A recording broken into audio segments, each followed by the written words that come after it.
নমস্কার বন্ধুরা, আজ একটি শুভ দিনে সকল ভাই বোনদেরকে আমার শুভেচ্ছা ও ভালোবাসা জানাই এবং প্রণাম জানাই।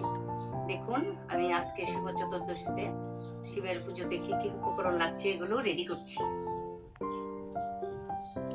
এখানে আমি দেখুন ফুল নিয়েছি, এখানে বেলপাতা, এখানে একটা নিলাম শিবের মালা, এই যে পরানোর জন্য একটা মালা নিয়ে নিলাম, আর এখানে 5টি অপরাজিতা ফুল, এখানে লাগছে আমার ঘি, মধু, এখানে আমার দুধ, এখানে চাল, ডিম, এদিকে ফুল, বেলপাতা, আর এখানে আমি 5 ফল নিয়েছি। দেখুন, এই যে এখানে আমি 5 রকমের ফুল নিয়ে নিলাম, আর ঘটির মধ্যে আমি ডাবের জল, দুধ, এগুলো উপকরণ আমি এখানে একসাথে মিশিয়ে নিলাম।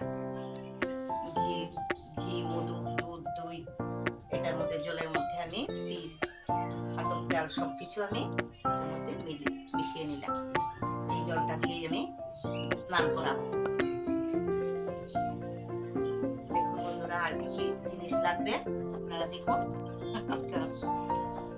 আজ আমি উপকরণ দিয়ে এখন মন্দিরে যাব, মন্দিরে গিয়ে পুজো করবো।